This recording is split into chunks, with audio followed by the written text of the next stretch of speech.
Hola y bienvenidos a una nueva edición de Diálogo. Les saluda Shen Qian desde Beijing. Producida y rodada por el Grupo de Medios de China, la primera película china filmada en el espacio, Shenzhou 13, se ha convertido en un gran éxito de taquilla. Desde su estreno en septiembre, ha recaudado más de 50 millones de yuanes y ha atraído a 1,3 millones de espectadores en todo el país. Nuestra compañera Li Yu, reportera de CGTN, ha tenido la oportunidad de entrevistar a Zhu Yiran, director de la película espacial Shenzhou 13. Veamos. 神舟13号报告，最后靠拢飞行完毕，座舱大气环境正常，航天员感觉良好，感觉良好。神舟13号，卫星服役完成。我们三人即将开启长达6个月的驻留任务。 出去以后不要紧张，动2明白。哇，很亮。深呼吸。开始舱外作业。收到地面紧急通知，报飞船紧急避险。我来接你们俩了。悬挂装置已安装到位。 中国航天精彩仍在继续。抬起头，看看漫天的繁星。 Así es, surgió como una idea repentina que apareció en mi mente. En ese momento, no imaginaba el largo camino que habría que recorrer antes de que nuestra productora, CMG, lograra llevar una película al gran público en la gran pantalla. Pero al recordarlo, me doy cuenta de que esa idea no surgió de la nada. Recuerdo que justo cuando se me ocurrió la idea, China estaba a punto de lanzar su estación espacial. Al mismo tiempo, en Estados Unidos, muchos en la industria cinematográfica deseaban filmar en el espacio. Francia ya había rodado una película documental de temática similar en la Estación Espacial Internacional. En ese contexto, de manera inconsciente, empezamos a pensar, ¿cuándo podremos los chinos filmar en el espacio? ¿Cuándo podremos crear una película que esté estrechamente vinculada a nuestra tecnología espacial tripulada, incluso que logre una colaboración interdisciplinaria? Todo esto, de modo inconsciente, impulsó el nacimiento de esta idea. Finalmente, conseguimos la aprobación y el apoyo de las entidades relacionadas con el programa de vuelos espaciales tripulados de China, y ellos mismos participaron en la creación. Eso demuestra realmente que China ya tiene una madurez tecnológica en la exploración espacial, una confianza y una calma.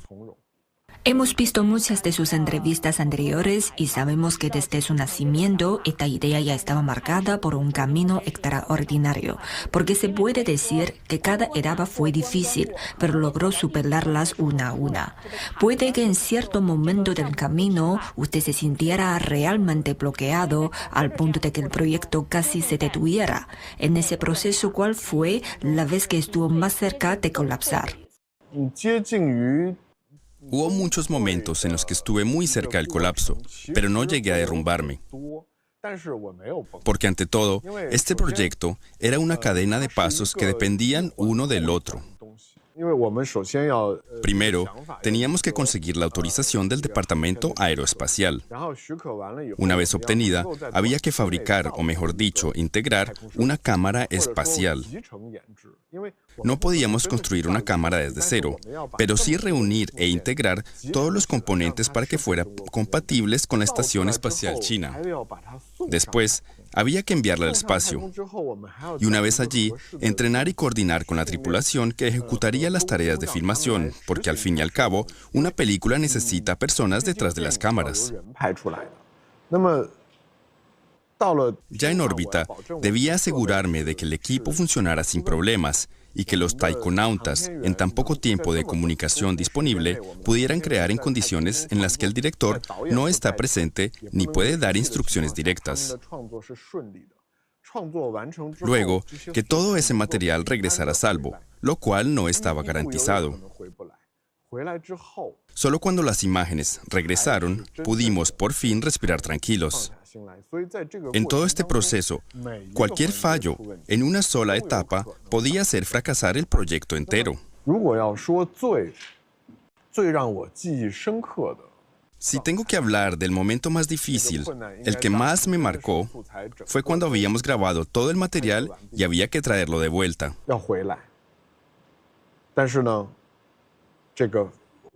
Teníamos 40 tarjetas de memoria, muy pesadas, tanto que su peso podía alterar el equilibrio del vehículo espacial.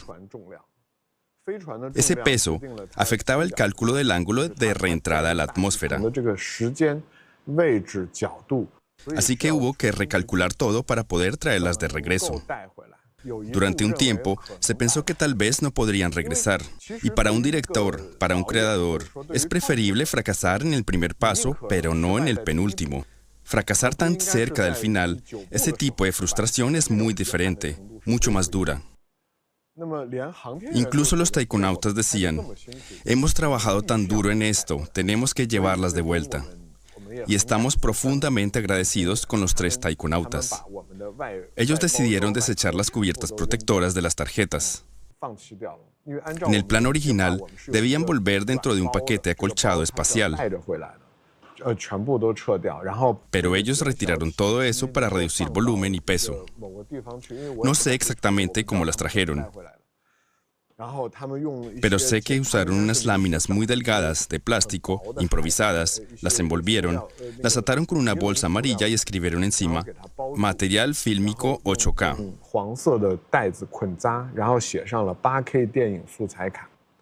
Así, en un pequeño paquete regresó todo el material. Por lo que entendemos, para compensar el peso, tuvieron que dejar otras cosas, seguramente objetos personales. Todos, absolutamente todos, hicieron esfuerzos para que esta película pudiera completarse. Cuando vimos las imágenes regresar, uno de mis colegas me dijo, sin una cubierta protectora, la cápsula sufrió vibraciones tremendas al reingresar en la atmósfera, sobre todo en la zona de apagón de comunicaciones. Me preguntó, ¿aguantarán las tarjetas? Le respondí, no lo sé, pero esas 40 tarjetas son como 40 soldados. Deben atravesar la atmósfera. Aunque se dañen, aunque se pierdan, haremos todo lo posible por repararlas. Si al menos 1 o 2 sobreviven, podemos hacer un corto con eso. Habíamos hecho todos los preparativos posibles. Y cuando vimos en la transmisión, en vivo, la imagen de esa bola de fuego cruzando la atmósfera, primero como un punto brillante y luego desplegando el paracaídas hasta aterrizar, supe que nuestro material había vuelto. Esa emoción, esa sensación fue indescriptible.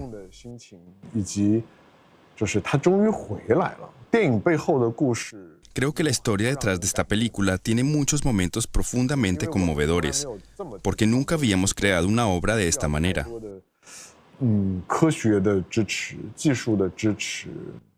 Fue necesario el apoyo de la ciencia, de la tecnología y también un poco de suerte.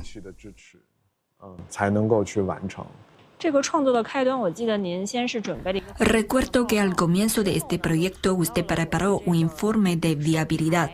Luego se habló de la primera cámara 8K de ultra alta definición que viajó al espacio a bordo de la Shenzhou 13. También sabemos que usted y su equipo estuvieron en constante comunicación con el fabricante para ajustar cada detalle del diseño. Nos gustaría saber qué requisitos debía cumplir una cámara de ultra alta definición para que se le permitiera entrar en una nave espacial.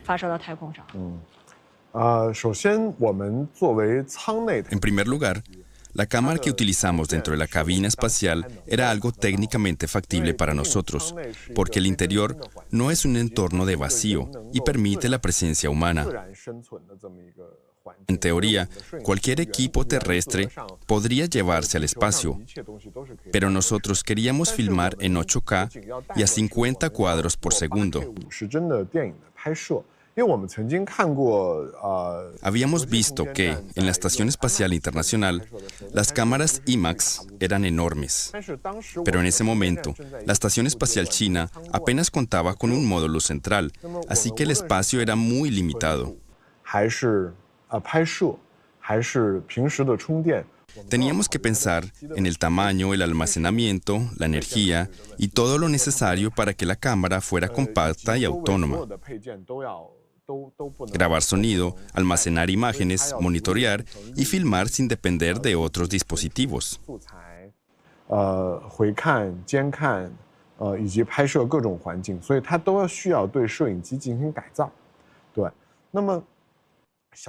Reducir el tamaño y mantener el formato 8K fue el primer reto.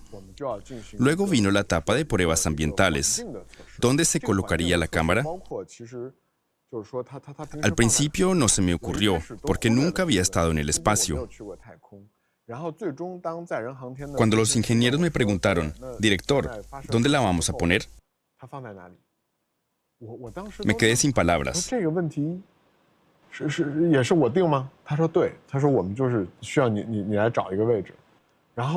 Entonces, fuimos al simulador de la estación espacial en tierra para buscar un rincón libre, aunque el espacio era realmente limitado. Finalmente, encontramos un sitio junto a la esclusa del módulo de acoplamiento. Allí, decidimos guardarla cuando no se usara y trasladarla al módulo central para filmar.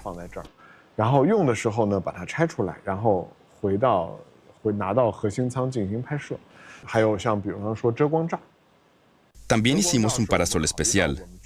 Sabíamos que una vez en el espacio teníamos que filmar la Tierra, pero si grabábamos como lo haríamos en la Tierra, la luz del interior de la estación espacial se filtraba en la imagen, impidiendo captar una toma nítida.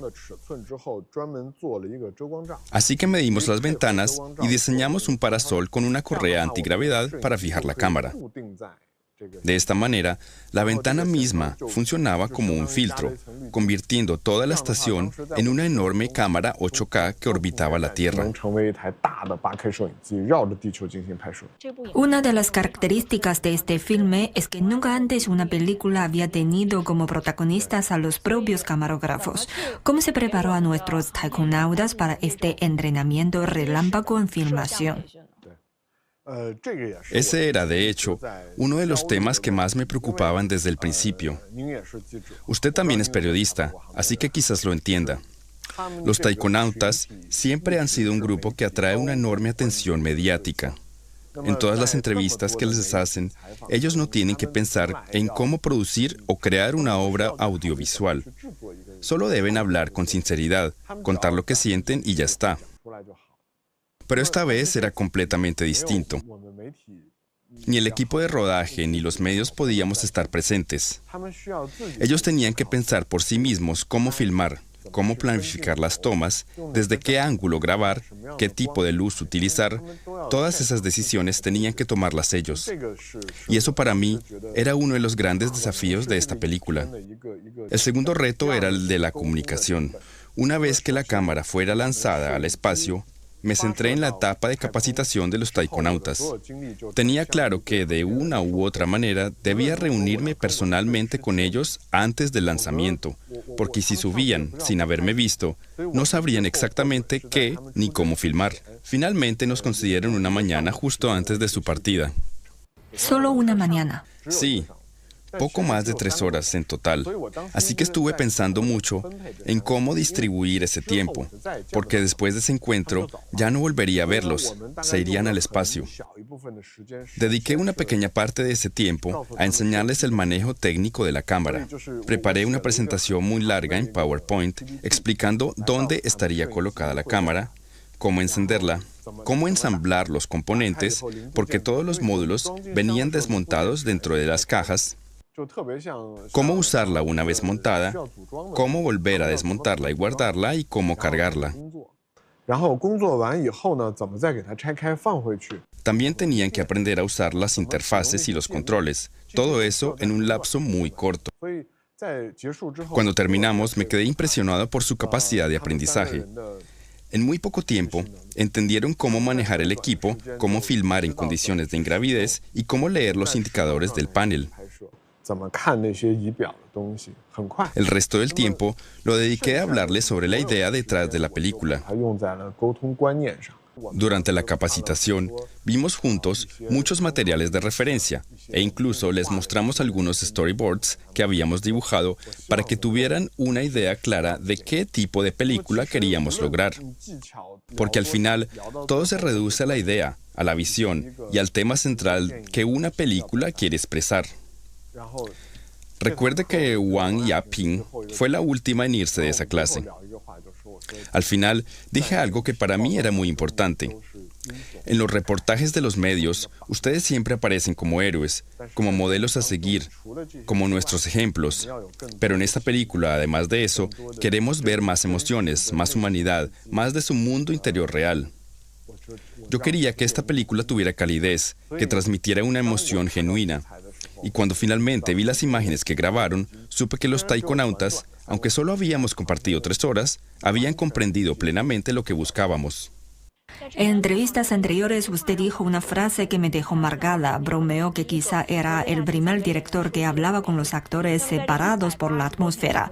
Durante esos más de 180 días, ¿con qué frecuencia se comunicaba con los taikonautas? Y en ese proceso de comunicación, ¿cuál fue el momento que más le impactó? Tuvimos una reunión por videoconferencia desde el centro de control de vuelo cuando ya estábamos a mitad del rodaje. Sentíamos que era necesaria una conexión cielo-tierra. Fue una comunicación muy efectiva que resolvió muchos problemas, principalmente qué filmar y cómo filmar en la segunda mitad del viaje. ¿Y fue por cuánto tiempo? Usamos el tiempo que ellos orbitaban sobre China, porque la señal viaja a través de un satélite. No lo recuerdo con exactitud, pero fue poco más de media hora, porque de lo contrario, volarían al otro lado y la señal se cortaría. Al principio, me comunicaba con ellos por correo electrónico, porque, como usted decía, yo sentía que era un director que trabajaba separado de su equipo por toda una atmósfera de distancia. Pero al principio era casi imposible establecer contacto directo. Acababan de entrar a la estación espacial y estaban extremadamente ocupados con todo tipo de tareas. Así que empecé a escribirles correos. En ellos incluía principalmente 3 cosas. Primero, una lista de las tareas de rodaje. Segundo, precauciones sobre el uso de la cámara. Y tercero, un pequeño toque personal, algo de cortesía o ánimo. Por ejemplo, casi siempre al final del correo les escribía algo como: hoy los vi por televisión haciendo tal o cual cosa. Sé que están trabajando muy duro. Lean esto antes de dormir. Por las imágenes, supe que habían leído cada correo con atención. Recuerdo uno en especial. Les escribí que quería una toma del momento en que los 3 entraran por primera vez en la estación espacial y que me gustaría que un rayo de luz iluminara el rostro de Chai Chih-kang. Y cuando vi la escena, ahí estaba. Al abrir la escotilla, una luz pasó suavemente por su cara. Estoy seguro de que ensayaron mucho para lograrlo y el resultado fue realmente hermoso. Esta es una película a la que no se le puede hacer ningún spoiler, porque todos conocemos el proceso. La Shenzhou 13 se lanzó con éxito, regresó sin problemas y a través de las noticias ya conocíamos las historias de los 3 taikonautas. En ese contexto, ¿cómo crear una película que siga siendo entretenida y tenga momentos brillantes? En especial en la etapa de montaje, ¿qué estrategias usó para que la cinta no resultara monótona? Para una película como esta, desde el principio teníamos claro un objetivo: mostrar algo que el público no pueda percibir dentro de un final que ya todos conocen. En primer lugar, los detalles de la vida en el espacio. Dejamos fuera todo aquello que ya se había contado en las noticias y decidimos centrarnos en lo que nunca se había visto: el proceso de acoplamiento de las naves, la vida cotidiana en órbita, las misiones, el entrenamiento, en suma, esa textura real de vivir y trabajar en el espacio. En segundo lugar, la imagen ultra alta definición de CMG. Tras el tratamiento artístico en postproducción, esa calidad genera un impacto audiovisual único para la película. Al fin y al cabo, los viajes espaciales son un espectáculo en sí mismos y solo un medio como la ultra alta definición puede transmitir plenamente esas sensaciones visuales y sonoras. El cine, al fin y al cabo, es el arte de los sueños. Se despliega ante ti como un sueño. Por eso, la cinta no depende del resultado ya conocido del vuelo de la Zhenzhou 13. Muchos espectadores después de verla nos comentaron que sintieron algo sanador, una energía curativa en esa experiencia. En la penumbra del cine, la combinación de luz, sonido, efectos, historia e imagen les permitió mirar desde otra perspectiva nuestro planeta azul, la Tierra. Y eso es algo que solo el cine puede lograr. Pero lo más importante de todo es la emoción sincera y la calidez humana. Sabemos que la Zhenzhou 13 regresó con éxito, pero lo que el público desconocía eran esas historias íntimas. La camaradería entre los taikonautas, el cariño entre madre e hija, entre padre e hijo, su amor por la tierra, su manera de expresar su visión del universo. Esas emociones, nunca antes reveladas, son las que dan a esta película su frescura y su fuerza.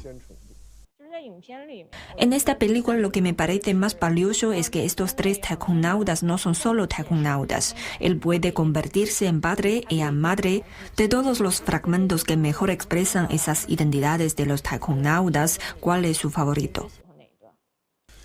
La que más me gusta es la escena cuando están a punto de regresar. En ese momento, la voz en off de Wang Yaping dice algo así: también nosotros contábamos los días deseando volver, pero cuando realmente llega el momento de regresar, uno no quiere irse. Porque después de todo, aquí, como dice la narración, hay una libertad ingrávida, una vista majestuosa de la tierra azul allá afuera, y lo más importante, una amistad forjada en las dificultades y glorias compartidas. Y esa camaradería la mostramos de una manera muy divertida.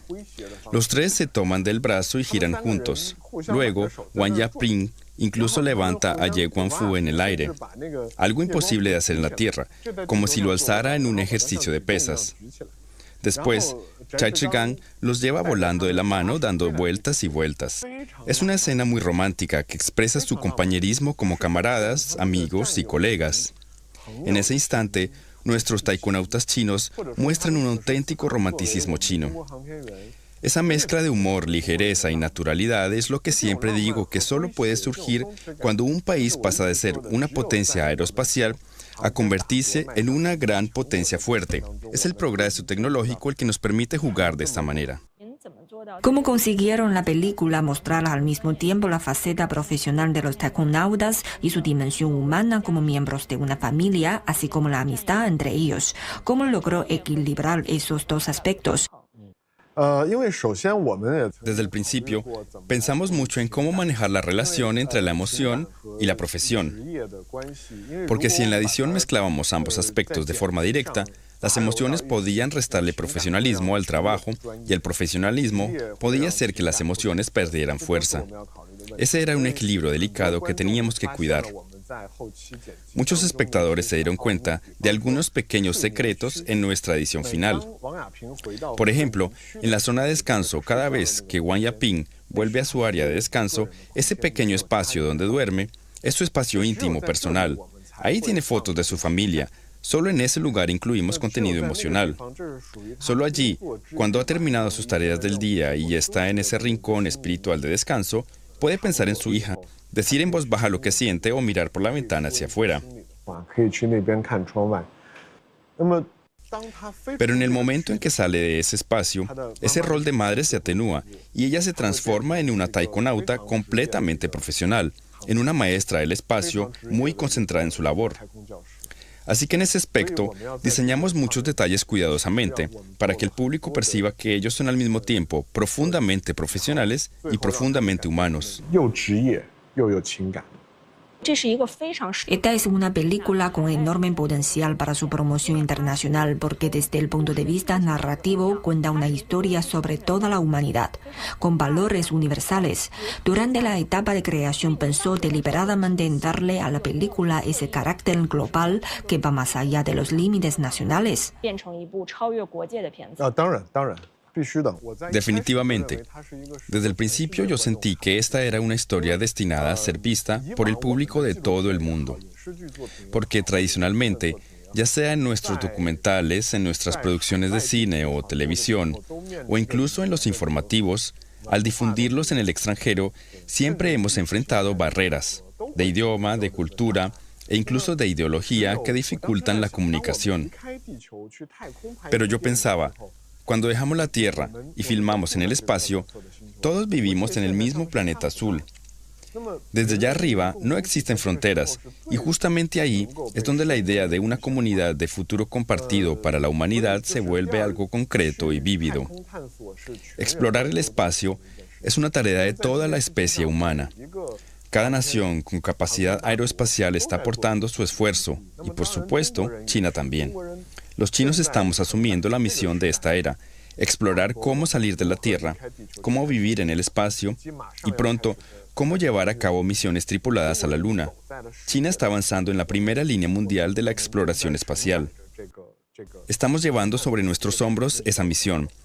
Y ese es un tema con el que cualquier persona en el mundo puede identificarse, porque la exploración del cosmos es una pasión grabada en los huesos de la humanidad. Además, dentro de esta historia, también se ve con claridad el modo de vida chino, nuestra cultura, nuestras tradiciones. El público extranjero puede descubrir cómo los taikonautas chinos construyen su vida en su propia estación espacial, distinta a la Estación Espacial Internacional que ya ellos conocen. Creo que para los espectadores de otros países, la película combina lo nuevo con lo cercano. Hay elementos frescos y al mismo tiempo motivos con los que pueden empatizar. Y sobre todo, las emociones humanas son universales y también lo es el valor que impulsa al ser humano a explorar el universo. Con tantos puntos en común, estoy convencido de que esta película merece llegar a más idiomas, más países y más regiones del mundo. Desde el punto de vista de China, me pregunto, ¿cómo será la próxima película espacial china? Yo espero que esta película pueda servir como un impulso para que los creadores del ámbito cinematográfico y artístico se animen a reflexionar, a imaginar, a plantear nuevas ideas y necesidades.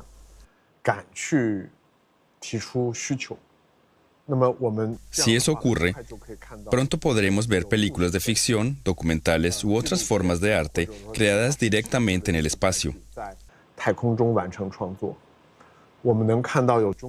Imagino que en el futuro haya actores chinos, fotógrafos o periodistas, como usted, que puedan ir al espacio a realizar reportajes o trabajos creativos. Eso es lo que espero ver en la siguiente etapa. Al mismo tiempo, esto también puede motivar a los científicos e ingenieros del programa espacial tripulado a pensar en cómo, además de impulsar el avance tecnológico, pueden ofrecer más facilidades para la creación cultural y artística. Esa es una parte del asunto. En lo personal, si tuviera la oportunidad de volver a crear en el espacio, sería algo sumamente valioso. Pero eso depende de dos condiciones. La primera, un salto cualitativo de la creatividad. En Zhenzhou 13 ya mostramos la vida en el espacio con suficiente profundidad. No tendría sentido volver a la Estación Espacial China o ir a la Luna para hacer una película de temática similar. Así que la idea tendría que representar un salto creativo real. La segunda condición, un salto tecnológico. Necesitamos avances significativos, como cámaras que puedan operar fuera del módulo, cámaras controladas por inteligencia artificial de manera autónoma, o incluso equipos instalados en vehículos lunares o módulos de aterrizaje. Imagino robots capaces de filmar en ultra alta definición y crear de forma autónoma directamente en la superficie lunar. Solo con este tipo de progreso, tanto creativo como tecnológico, será posible ver más obras innovadoras filmadas más allá de la Tierra. Y así concluimos esta edición de Diálogo. Gracias por su confianza y hasta la próxima.